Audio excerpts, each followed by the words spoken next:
Welcome to the Creator Spotlight here on the Spotlight on Fightful. I am Steven Jensen, joined as always by Jeremy Lambert. And our guest today is a returning guest.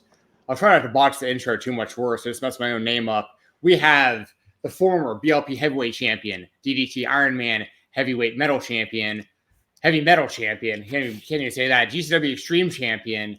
I mean, I can go on and on with the accolades. The King of Red Ship Mountain. We have the Ratty Daddy, the Bloody Buddy, the Wild Heart. I can go on and on. Cole Radrick is back on the show, everybody. Cole, how you been, man? What is up, Steven? It's Steven? Yeah. Whatever we're rocking with, and my friend Jeremy. What is up, pal? Starting who do not know because I am an idiot. So shout out to the boys for rolling with the punches with me.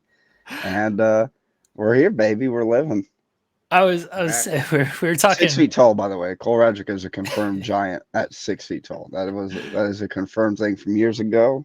I like to throw it in every now and then just to remind people. We were talking off air that we could probably do about 3 hours with Cole easily. And today we actually have like a hard cut at 8 o'clock, so about 45 minutes. And the non-portion of this is going to be longer than the actual interview portion with the way we were going there. Just us bullshitting off air was going to end up being longer. Like, that's why my intro is so bad, by the way. It's like we were just talking for the last 5 minutes or whatever. I'm like, I guess we can just hit record and do this officially. I'll just do an intro real quick and we'll get going. So Cole's one of the homies. We know Cole very well. So half the time, as soon as I pop into the stream room or whatever, I always forget that we're not just recording right off the bat. So I'm like, all right, we're just bullshitting right off the gate.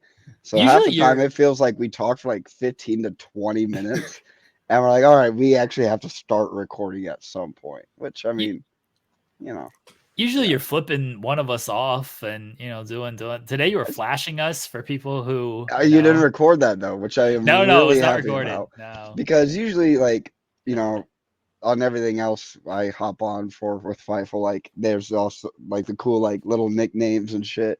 And it usually pops to you or Steven or Mike or whoever it might be, Reg.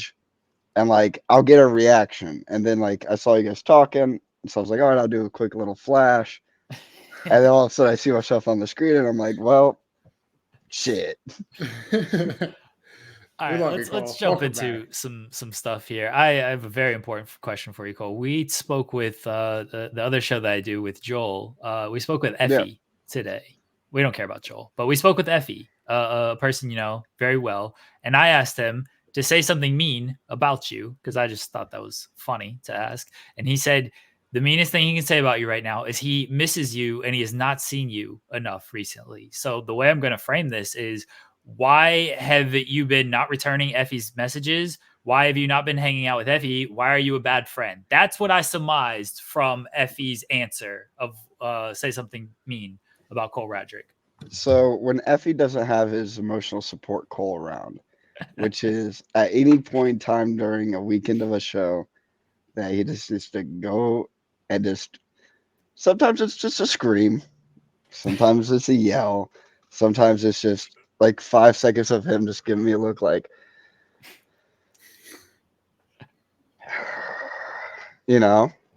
it's whether it's, hey, let's run to the gas station and get, a drink or two or whatever. That's my dude. I don't return his texts. I respond to his Instagram reels that he sends me. Anybody that knows me knows I'm a top 5 worst texter in the world. True. Because I bother everybody with my existence as it is. I will gladly go home and just hang out with my 4 cats and go into my shell. But the meanest thing I could say back to Effie is why are you running away from me? I was in England. I told people for months I was going to be in England, and you could have been in England, but no, look at Effie. He decided to go his own little way. He did mention that you went to England. He wasn't sure how the food was treating you over there. So now I'm just going to ask how the food treated you over there. I love England. England is a beautiful country. Yeah. Nothing about the food. You didn't get any fish and chips? That's all I know about it. I got a lot of chips over there. I won't lie. Tea and crumpets? I had a little bit of tea, yeah. Stereotyping England. A lot of daily drinking over there, which is I'm all for. I'm not a big drinker personally. I can put down a vodka Red Bull every now and then, but like they had like a 2 p.m.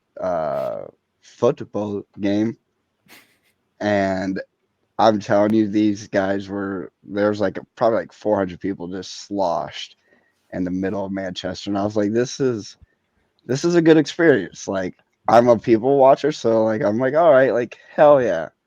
Like you're living your best life. You don't give a shit that there's a dumb redneck American walking around just like admiring how drunk everybody is. It was a good time. Yeah. Go ahead, Jensen. I thought you had something. I'm not interesting anymore, Jeremy. Like, I'm used goods. No, I want to know about your trip to the UK. I want to know about your trip to the UK. I watched your match with Clint Margera. Thought it was good stuff. I thought that the fans, like, they warmed up to you throughout the match. It's good seeing you over there. How was your experience in the UK? You had like a handful of matches over there, man. Really enjoyed my trip to the UK. I got to wrestle guys like DeReese. I got to see wrestle guys like Leon Slater, guys like Flash Morgan Webster, obviously, guys like Clint. Like, I got to wrestle, and I consider a guy like Clint one of my best friends. We got to hang out for like 2 or 3 days while we were over there. And I told him, I was like, dude, it's like, how sick is it? Like, in real life without, pro wrestling, like, we would have never met. Like, maybe had to talk on like a hardcore music forum at least once or whatever. But like without that, like we would have never met. And I got to wrestle him and then hang out with him and his cat and his girlfriend in England. Like, I was like, this is sick, bro. Getting to wrestle guys like Flash Morgan Webster at Wrestle Carnival, which is a sick environment, sick production, sick company. Had a great time. Same thing I could say for Soft Pro, you know what I mean? I got to wrestle man like the recent Soft Pro. Awesome crowd. Shoddy Horror is fucking awesome dude, awesome promoter, legendary battle rapper. Just saying, New Jersey Twerk, you gotta get that work soon. Let's go. A battle was supposed to happen yesterday or 2 days ago, and I guess shit happened, but Shoddy Horror is my boy. I'm looking forward to that. Man, I had a great experience. I love wrestling in England. I love the crowds. Like, the crowds over there are so into everything. They have like the football style chants. And like you said, some places I went to, they didn't really know who I was or what, Well, that's kind of what I wanted to get at a little bit, because like you're obviously like you've gotten really big here in the States. Like, you're everywhere, and like obviously a major part of GCW, but like you're the kind of guy that I give you a lot of credit as far as every time I've ever seen you go somewhere, even if they don't know you, by the end of the match, like they're behind you. Like, you always prove yourself like very quickly everywhere you go. And I think you deserve a lot of credit for that. Yeah. And I mean, and I really appreciate that. I just try to go to each show and treat it like it's somebody's first time seeing me.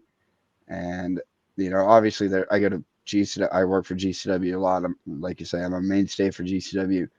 And there are members of the crowd that I know that have known me, ever since, I first wrestled in their town. But like, if you treat each match like it's somebody's first time seeing you, like, you're not going to half-ass it.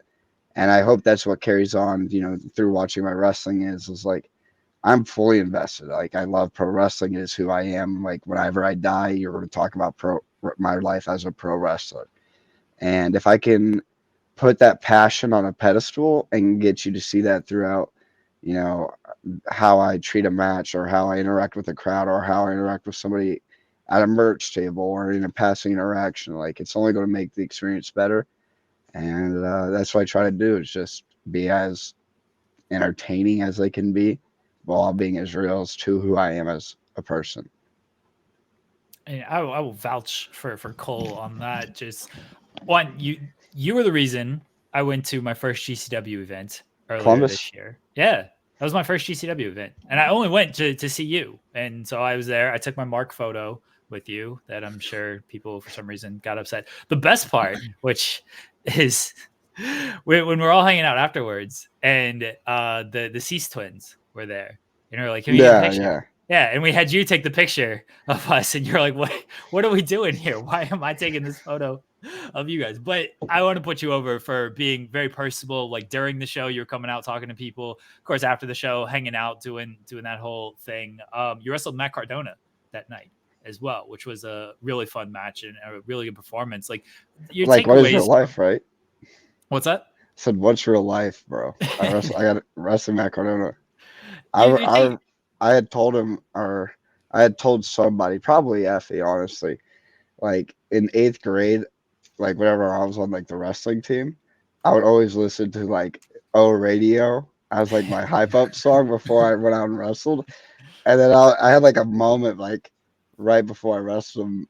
I was like, yeah, there ain't no way you could ever tell me like at that time in my life that, oh yeah, like don't worry, like in 12, 13 years, you're gonna wrestle this dude. It's gonna be crazy fun.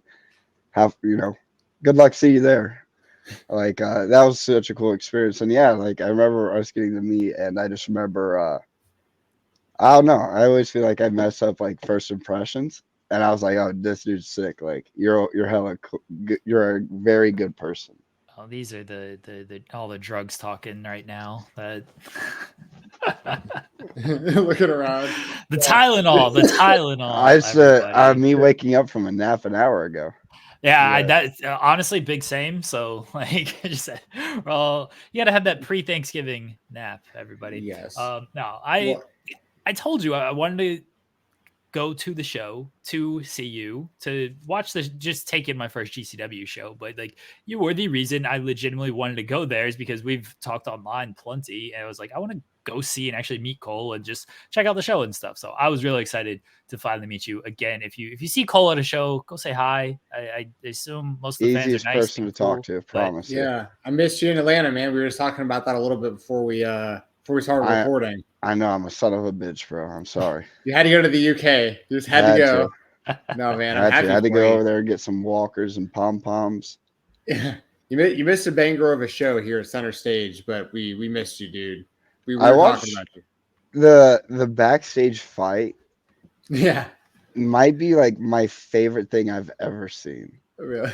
Like Jimmy's in the bathroom, Yeah, Manson stuff are making out on the couch. yeah. Half the people in the locker room are just really confused. It is perfect. Yes. That is, I want more of that. You know what I mean? That's the shit's so sick. Yes. Yeah, that was a really fun show. Something I wanted to ask you about that is kind of random, but like I didn't want to forget to ask you, and it's because like so when you wrestled like Clint Margera, for instance, you did the ultraviolet death match where it was for the ultraviolet championship, and y'all did a bunch of tacks and weapons and Yeah. stuff, and you wore just like black jeans for that match. And you change your gear up a lot. Like sometimes you do like traditional kind of wrestling gear. Sometimes you do what I call kind of like the Jinkos, like the big boy kind of long boys. Yeah. What like how do you like decide, because your gear's so it varies so much, like like how do you choose what you're gonna wear and when, and like where, like to what promotion and stuff? So the Jinko jeans you're talking about, they're called UFO pants. Yeah, that's it. So I only personally know of one website that sells them. And now I'm starting to find whenever I go to certain sizes and colors, they are now out of order, or they're out of stock. So I haven't been able to order a new pair. I have one current pair that has been used a couple of times and it's pretty worn and torn. Knowing I wasn't going to do glass or anything like that, the jeans were fine. I'll get taxed on my ass, but a pair of black jeans were just fine. And but usually it's the normal gear, or it is like if I know it's a death match, I usually wear the UFO pants, but I just didn't have the stock in it. Like I used to wear like MMA board shorts, like basketball shorts essentially. And I used to wear those in death matches, and then I found the website for the pants, and I was like, all right, we're here, baby. Gotcha. I mean, you used to wear a singlet too, and stuff. I mean, you've gone through the whole all Oh of it. yeah, I used to wear the singlet with like the long tights. So it started with the Butcher, which is like the Sam McCallahan cut singlet. then it switched to tights, then it switched to like tights with like long pants or a singlet with long pants. Then it switched to a one strap giant singlet because I realized I was 6 feet tall. And then it just kind of went back to the singlet, and then now to the current look. So I just kind of go with like how my body feels, and I try to stay, because I don't know if I've found like the perfect look for myself yet. So you always just try to evolve. Yeah. It's so I like how you change it up. I will say I personally am a big fan of the UFO pants. I think that those like really make you stand out, and like no one else really wears those. And it kind of does remind me of like the late '90s and stuff. Like I feel like it fits the ratty daddy vibe really well. So just for whatever it's worth. I noted, very much noted. I have to ask because it's this show, and I've bullied you into this. The second annual Schmitty is announced. Yes. You've teased it. You Yes. just said 2024. Confirmed. Get any more details, and when you do get the details, obviously send them to me. But can you let us know where it's at, or can you let? I don't care about anybody else, but can you let me know? I'm making the towns here, Cole. It'll be a little south central Indiana. Okay. So south of Indianapolis, but above. It's either going to be in Bloomington or Spencer, Indiana. Okay. It is going to have more details soon. I'm waiting for one specific message back, and that will begin the process of getting all the details finalized. So once I get a date confirmed, we will be rocking and rolling. All right, I'm about 5.5 hours from Bloomington. Easy. Again, I'm going to WrestleCade this weekend. That's in North Carolina. What are you going to that? What? Your show? Yeah, the Smitty. Of course. So Steve, you're coming then.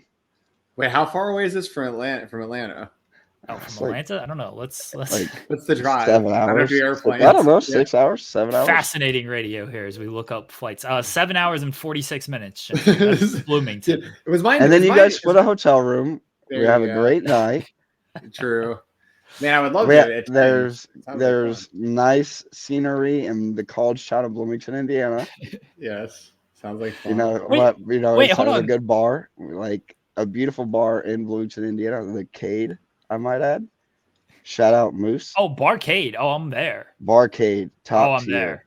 That's what I'm saying. Steven, you're rocking with it now. It sounds like, dude, this all sounds like fun. This does sound like a good time. And there might be like an exclusive hotel promo code, so we can anybody showing up can stay at a really nice hotel in beautiful Bloomington. But the show might be in Spencer, which is only 25 minutes away. Do you have a time, like a date, like March, April?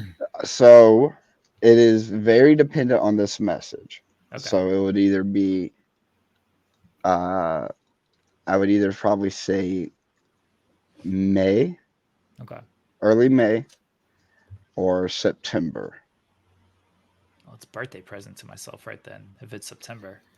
So it really depends on the message. There's a slight chance August, but that's what I'm hoping for. So those are the 3 times we're aiming for. But my main goal is May of next year. All right. Well, again, once it all gets announced, let me know. We'll run stuff on it. But you asked me if I'm going. I'm booked on this, right, Cole? Like, yeah, you're the backstage respondent. I mean, you and Steven could do the pre-show. Oh, thanks. I'm booked. I'm going out there full SpongeBob gear. I can bump over the top rope, like whatever. Steven, I just gave $1 million idea, and he just walked right over it. Yeah, you guys don't want to do the Fightful pre-show? Man, no, we could do the pre-show. I'm fine with that. That'd be actually pretty sick. I'm looking at the graphic right now. Is this my last name's in this thing? You see this? It's like Weber, Jensen? Jaegerman, Jensen. What is this? I don't know. What do you mean? Was it? It's SpongeBob he was number Jensen? 1, bro. He was number so 1. Disrespectful to the champion. Man, I was Steven, I need you to get educated. Hey Arnold, and then like when SpongeBob came around, I just like that was kind of this guy. Like I do. Bounced. I do. It's here's what I need, Cole. I will be cleanup. I'll be like SpongeBob episode with the broom where SpongeBob's cleaning up and he gets all the cheers. That's what I want. I'll be cleanup. I'm good. I'm good with that. I gotta get booked somehow. On the I'm show. telling you, 100%. I'll be there regardless. here's my pitch. When the Smitty happens, because we're not going to call it the full name just in case something were to happen, because I'm whatever. I don't want to get copyright stuff going.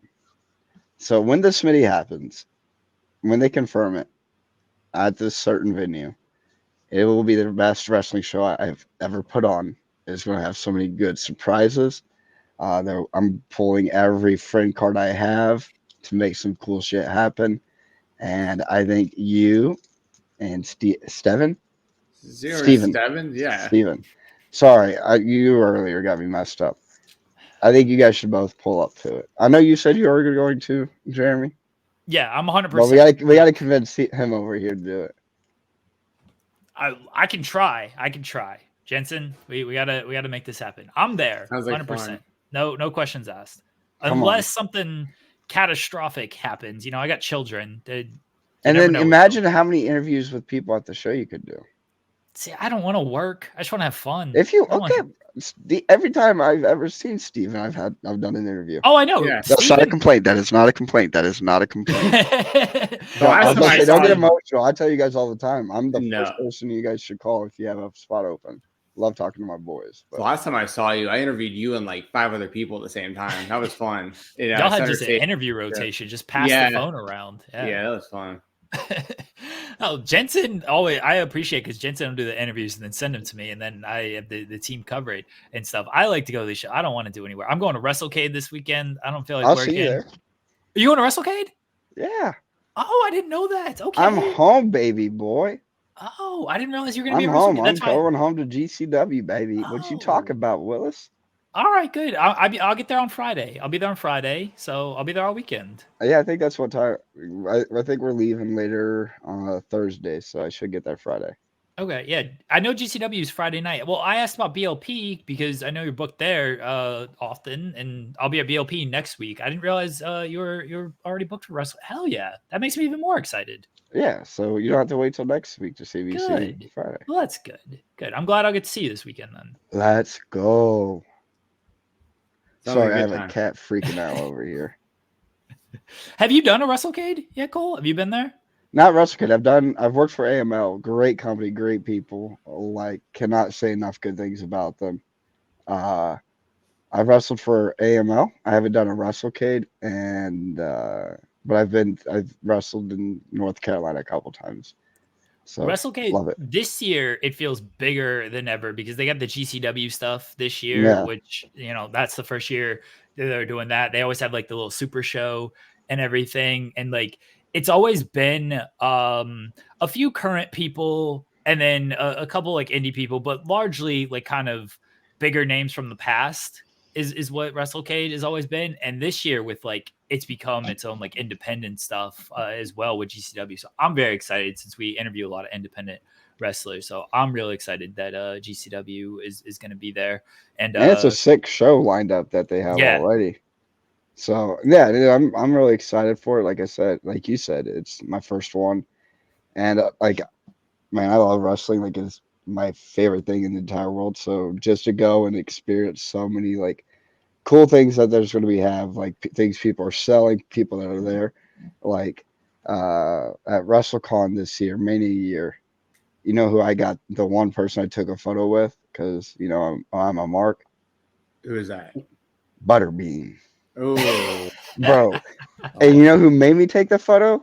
Effie. I was like, Effie. I was like, man, I really want to go get this photo of Butterbean. I was like, Eric Ash is like, I used to watch he's the king of 4-rounders. So he was a super heavyweight and a lot of his fights were 4-round fights. And he would just end up knocking dudes into the dirt in like the second, third rounds, whatever. So I grew up on watching this dude. And then I realized, he's in the Jackass movie. So when I saw him, I was like, I got to get this photo with Butterbean, but I'm not going to do it. Like, I don't even have my wallet on me. It's $40, like whatever. And Effie's like, I'm going to like make you go do it if I have to buy this damn photo. And I was like, I have the money in my wallet. I'm just like, it's fine. And Effie like grabs me by the hand and leads me and goes, "Hey, Mr. Butterbean, will you take a photo of my shy friend?" And I was like, I just don't want to bother the dude. You know what I mean? Like, I'm sure like he's been working all day, and like, dude could not have been like the nicest human, even a more nicer human being. Like, so super happy, was like talkative, and I was like, bro, like, blood sport one time, let's go. Just Johnny Knoxville me for the people, for He the wouldn't know people. how to pull his punch though, Cole. That- That's one that's concussion. I would take the Johnny He Knoxville. wants it. That's a clean concussion. Imagine Brett Lauderdale coming up to me. Cole, are you okay? My response is Butterbean okay? Yes. Classic. I'm just throwing it out there. Well, you got a photo with Pat McAfee, which I know Yes. was bucket list for you. We've talked about that before. Tell us about that. Oh, nice. Very cool. Signed mini helmet. So growing up as a Colts fan, my favorite player was not Peyton Manning, was not Marvin, was not Reggie, was not all the guys. It was Pat McAfee. Because he always did like the taunts or like the golf celebrations, or he did the Razor's Edge or the Vince strut. And I was like, this dude's hilarious. And, you know, I played football when I was in like third grade, but I never got into it, never understood it. Like 5 years ago, you put a gun to my head and tell me like name what a linebacker does, and or if it's offense or defense, couldn't tell you. So COVID happened, and I was working at this bullshit factory job, and I ended up listening to a lot of Pat McAfee, and he has like his whole show and has his whole cast and crew, and ended up just really enjoying the show, enjoying all the characters and like the bits and like all like the progression he does. And yeah, I ended up becoming like a dumb mark for him, whatever. And so I went to the College Game Day show up in Notre Dame. Dude, like hung out, took photos with everybody. So I got my mini helmet signed, and my girlfriend printed the photo that we took before I got home. So it was already in a frame and everything. So Wow, yeah. that's You a good willed that call. willed that into existence. Like yeah, and it you know was, what's crazy is drop, right? The elbow drop, I'm on the table, whatever. On the podcast right now, they're talking about it, like the Pat McAfee podcast. And I was like, it's cool. He has no idea that he met a guy that was on the video. oh my god, we have to. He still We should like has no tag idea. McAfee. Yeah, we should tag McAfee and be like, you like took a photo with this person. You guys could do it. I'll be completely fine with that, but I'll do it. I don't need the attention. Yeah, we will do everything we can to bring attention to this. We'll make this happen. We'll say I'm not rooting this on. I'm I'm not rooting this on. Everyone spam Pat McAfee. Everyone who watches this, make sure to @ Pat McAfee and let them know. No, listen, I think it's awesome that you got to meet him, because like I can't remember who I was literally like tweeting with someone. It was like Mouse or someone or other, like about you meeting specifically about you like wanting to meet Pat McAfee, and then like within a couple of weeks that picture popped up, and you had talked about that with us previously, and him being in the world of wrestling too. Like that's just so crazy how he wound up being so good at it and like so involved in it too, as like a commentator and in the ring. Dude, the guy rules. And it's like he could have got into wrestling and just like half-assed it, you know what I mean? Right. But like he actually like gives a fuck the same way, you know, Logan Paul gives a fuck, and you can tell, or the way Bad Bunny gives a fuck, and you can tell. Like, how can you not appreciate like a good work ethic? And that's something I've been working on, is my own personal work ethic. So like finding inspirations through different forms of people or different projects, I think is kind of beneficial. And again, the guy fucking rules. Yes. Boston Connor's a stooge.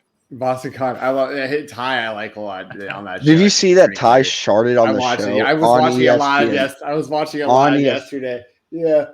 So my girlfriend hates it because she works nights, and like sometimes she'll hear the TV on low, and she's like, "What are they talking about?" And I'm like, "I'll tell her." She's like, "Okay, I don't care." And goes to sleep. I'm like, "All right, sick." You were just talking about like, you know, work ethic and inspiration, people around you and stuff. Someone that I wanted to ask you about is one of your new tag team partners in GCW, Alec Price.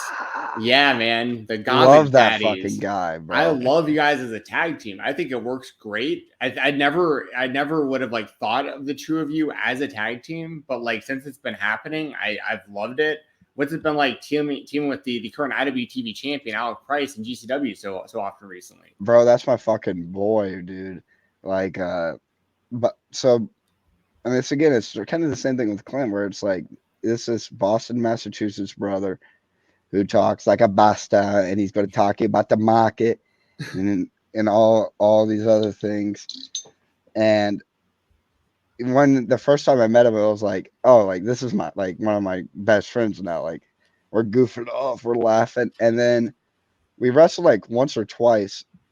And there's this weird thing when like you wrestle somebody for the first time, and you're like, oh, like we're on the same page. Like we're on the same rhythm, and it's like whenever we wrestle, like it's going to be a lot of fun. And so then when you put that in a tag team aspect, like where I think I have a lot of weaknesses, Alec is fucking awesome. And I don't think Alec has a lot of weaknesses, but I try to help be as beneficial or, as helpful to the match as I possibly can. And I think the combination of that, the combination of us, neither one of us being selfish, where like we both at the end of the day are like, what's the best match we can possibly put out in this moment? All right, sick, let's do that. Like it's never like me. Honestly, again, you can look at all my matches, and if you ever be like, oh, Cole was like, I need to do something right here in this moment, like in this and this and this, it doesn't happen. Like I will whoop your ass with one move. I don't need three. You know what I mean?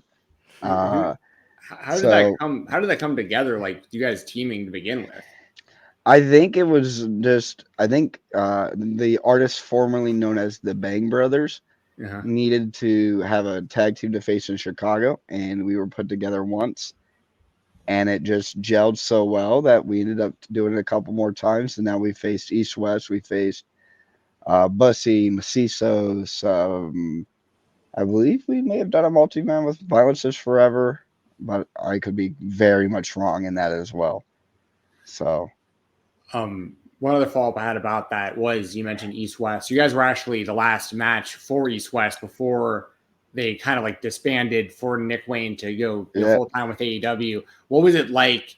I guess to be the team, because I mean that was a big deal considering how successful Jordan and Nick were as a team for GCW. That y'all were their last match, and then also kind of what it's like seeing the progression of Jordan as like the JCW champion and how great he's doing, and also what Nick Wayne, of course, is doing in AEW. Yeah, man. It's also like it's one of those things where it's like I grew really close to Nick Wayne and I grew really close to Jordan, and all four of us were like close personal friends. We all love one another. We all think the world of each other. And to me, it was like the day I like, we had a match the day before, but like walking in that day, it just felt like, it just felt heavy in the way of where it's like the importance of it. Like to me, it was important. I get to wrestle three of my best friends in the world. We're all from different walks of life. And it's like we get to wrestle for one of our favorite promotions, and if we just didn't want to fuck up. And it's like, man, like seeing what Nick Wayne's doing. Like the next time I saw Nick Wayne, I was like, dude, you took a spear from fucking Edge, bro. I was like, I don't know if you like understand how crazy that is to me, but you took a fucking spear from Edge. Okay. And then seeing Jordan, just his work rate and his drive and his passion to get better, and seeing Alec Price get the IWTV championship and being recognized as like pound for pound one of the best independent pro wrestlers going. Like to me, that's honestly like my favorite thing in all of this is like when one wins, we all win. Like that's my favorite saying. Like I've already outkicked my coverage as my own personal human being in this world of wrestling. Like, I've got to travel multiple countries, multiple times, wrestled for the top independent. So now it's like I'm taking in the enjoyment of seeing all my friends win, like seeing guys like Brain Tune get recognized for like working his ass off. You know what I mean? And not bitching about anything and just grinding. Like, to me right now, like that's my win and stuff like that. So it's, man, you just learn to appreciate the smallest of things because wrestling can drive you crazy. Like we all know it. We've all ran into the ones that are, you know, they're already gone mad with it. Just enjoy it, man.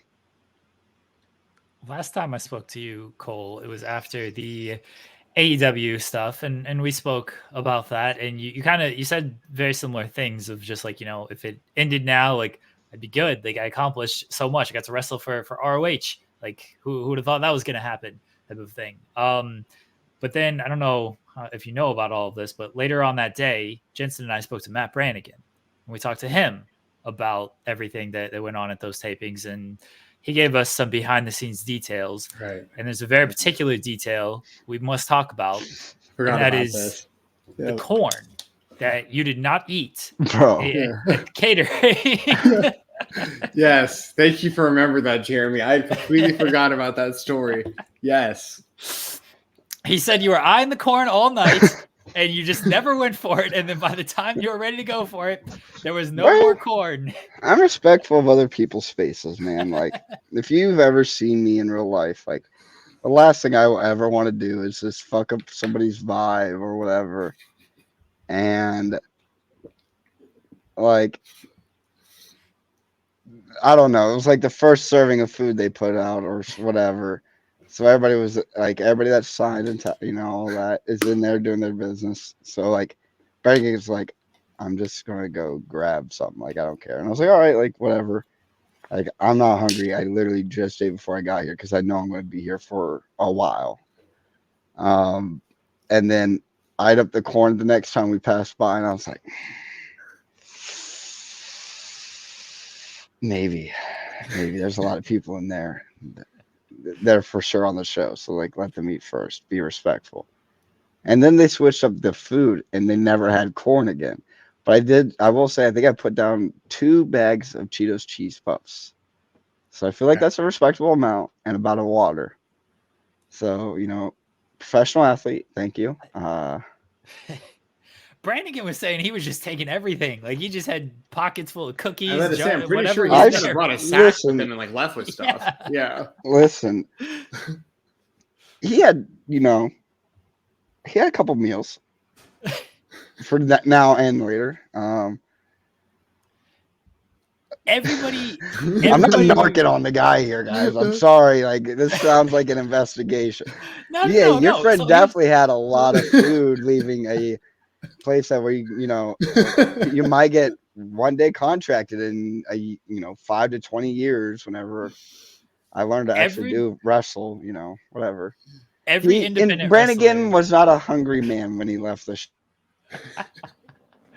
every wrestler we've talked to has always just said, like, yeah, we go there, we know there's catering, and everybody just kind of like knows, like, yeah, we don't eat like this elsewhere, so we're gonna try to eat well, and everyone seems to just get that because a lot of these guys obviously came up on the independents as well and knows that, yeah, I'm sure the AEW catering is better than whatever is provided elsewhere. So it seems like there's almost an unspoken thing of, it's cool. Take what you need. Like we know that this doesn't come around often, so go for it. So for next time, I'm saying just go for it. Get the corn, Cole. I'll get the goddamn corn. Well, has there ever been catering at a GCW event? Like, can you ever think of a time that everybody just like collectively? Because it's funny because y'all will like at center. I want to stage say yes. Okay. I think at least once. I couldn't tell you if time or place, but I have like faint memories, and I can't put it together. I'm gonna give you some advice for this weekend, Cole. There's gonna be a do you know the Bojangles man? All Bojangles gimmicked. You know Bojangles. You know the restaurant, Chicken Biscuit. Yeah. Okay. Yeah. So there's a guy dresses up in all Bojangles, got like a Bojangle championship and stuff. He's passing out chicken biscuits the entire time. Go get yourself one. like just free Bojangles chicken biscuit. I am not afraid to be like, let me hook a brother up, and he's not afraid to pass him out. So free food, man. Well, how much is a chicken biscuit on a black market? Like if I were to sell it like on the street, what's the profit I could get off of it? Because I don't eat chicken biscuits. $3.50. Really? Okay. I think I could sell it to Effie for $4. Yeah. You could sell it to me. I would definitely buy one. That's the one thing I miss being in Ohio is Bojangles. We have one now, but it's like 20 minutes away, and that's a long drive for me. And it's not the authentic like North Carolina Bojangles. So that's what I'm excited about this weekend. So I love Bojangles. Don't get me wrong, but I'm a Popeyes guy. I'm not mad at Popeyes, but look, Bojangles is Bojangles. I mean, they're both good, but love Popeyes. Cookout though. Oh yes, okay. There's the agreement. I'll go Cookout over both of those all day. I'm definitely looking forward to this weekend too. KOBK Moe's put me on Cane's as well. Yeah. Okay. Shout out Moe's. It wasn't bad. It wasn't bad. It's all right. I think I like it better than the others. I'm not really. I mean, I'm like a big Chick-fil-A person, but that's a little bit different. Like, it's a kind of different type of chicken. That's sellout food. Yeah. Boo this man with Chick-fil-A. Sellout food. Why is that sellout food? I'm with him, honestly. Yeah. Boo Chick-fil-A. Yeah. Zaxby's? I like Zaxby's. Okay. All right. Wawa, Casey's, or Sheetz. What are we taking? I don't know if I've been to them. I don't have an opinion. None of the gas station foods? I'm only familiar with Sheetz. That's the only food I've had is Sheetz. I've not had any of the other stuff. Quick Trip's good in the South. I don't know. It's not as it's a little bit different, I think. I don't know. What are you having for Thanksgiving, Cole? What's a Cole Radrick thing? This is technically our mashed Thanksgiving potatoes episode. And corn. That's what's up. There you go. Do you mix it? No. Oh. I'll probably mix it. Or maybe a little half and half. No, you gotta savor the moment in each. Okay. Well, I saw them talking about this on the McAfee show, Cole. It seems to be pretty contentious. Are you mashed potatoes or stuffing? Mashed potatoes. Choose one. I'm mashed potatoes also. Mashed potatoes. Sorry. I do like a good stuffing though. Me too. I pour gravy on everything though, so like it all winds up kind of like becoming one like gravy bowl. That's kind of where KFC comes in. Famous bowl. That's what I'm saying. Yeah, they got all the whole mixed up stuff there. Do they still do the double down? I haven't gone to any of these places in so long. Was the double down with the one that was like the double chicken patties, but like now I'm just hungry. Actually a health risk. Yeah, I haven't eaten dinner yet. Yeah, me either. I mean, we have to wrap. So I mean, we got to wrap in a second, anyways. I'm trying to think. Is there anything we needed to ask Cole that was like actually important before we get out of here? I'm not an important person. So any real wrestling questions that we have for Cole, top independent wrestling stars in the game right now? I don't know about all that, but I didn't ask a single serious question on this interview. We never ask serious questions, Jeremy. We're on the same page. Can you punch Ricky Morton for me this weekend? No, but I could punch his kid. Okay, I'll take that. Harry. Can you, like, when you punch him, can you be like, this is for Jeremy, and then punch him? Jeremy, what? Yeah. They got a big pop for me. This is from Jeremy. There's this, I'll tell the story real quick. Sean tells it all the time. WrestleCade a couple years ago, Ricky comes over. I'm hanging out with Sean. Does he steal your lunch money? No. Worse, he just buried me. So he comes over and he's like, Sean Ross Sapp, why don't you answer my DMs and stuff? And then Sean's like, oh, sorry, I don't like check that and everything. And then so they're talking a little bit, and then Sean's like, oh, let me introduce you to Jeremy. He's our lead writer. And Ricky's like, oh, nice to meet you. Let me tell you, nobody gives a fuck. And he just buries me right there. And I'm like, what do I say to Ricky Morton, like legend in North Carolina? We're in North Carolina. What am I supposed to say? So I've asked Effie to punch him because Effie's wrestling him tomorrow. Yeah, I know. I'm excited to see that. And now if you can punch him or his kid, this is long-term storytelling right here, folks. Please do. Thank you. I saw you wanted to punch him. I saw that on Twitter. Like, you wanted to punch him. Yeah, I told Brett, just give me one punch. Whatever. Do the world a favor. But I need the shout out beforehand. Be like, yeah, this is for Jeremy. Boom. Lord help us. If I see anybody yell, "This is for Jeremy" in any wrestling match throughout WrestleCade, I'm gonna lose it. You know what? If you watch the GCW stream on Friday during the Effie match, if he's in there with Ricky Morton, I'll just yell at myself right before Effie. Just do one for Jeremy. You've tracked down MLJ. He might be able to yell it on the microphone for you. Maybe. Yeah. I'm gonna be at Sean's match against that.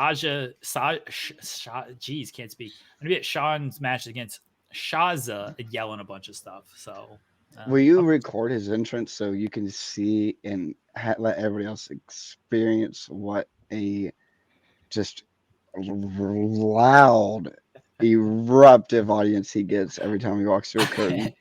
I'm gonna start. You know, like when big matches. He should come out to "Lose Yourself" by Eminem. That's just no. I know what he's coming out to. By the way, I do know his entrance song. I'll tell you off air. You know, before big matches, they do like the "Holy shit" chant before like the bell rings. I'm gonna start that chant before Sean and Shaza. As soon as they ring the bell for the match to start, just go fight forever. Yeah, I like that. Cole, let everybody know where they can find you at. Right up there at Cole Radrick. That's Twitter and Instagram. Easy man, easy life, easy plan. Also on Twitch at Ready Daddy Forever. That's number 4ever. And you will be able to see me at GCW this weekend at WrestleCade. Good to see Jeremy. And we'll see Steven and Jeremy at the second annual Smitty Warburton Jiggerman Jensen Memorial Tournament. That's right. I'll see you this weekend. I look forward to it. Thank you, as always. Very generous with your time. We accomplished nothing with this interview, but hopefully people enjoy it. Not once, not ever. Hey, surprisingly, throughout that, we did get some good quotes about your new tag team, about some stuff you did over in the UK. We got some good stuff out of that, man. And we appreciate you and your time, dude. We really do. You're one of our favorites. You're somebody who I've been watching for a long time, man. You know it. I've been tweeting about you for years. So and been shitting on me for years. So yeah. Thank you, Cole. Anytime, guys. Appreciate you. Guys, we'll be right back here on the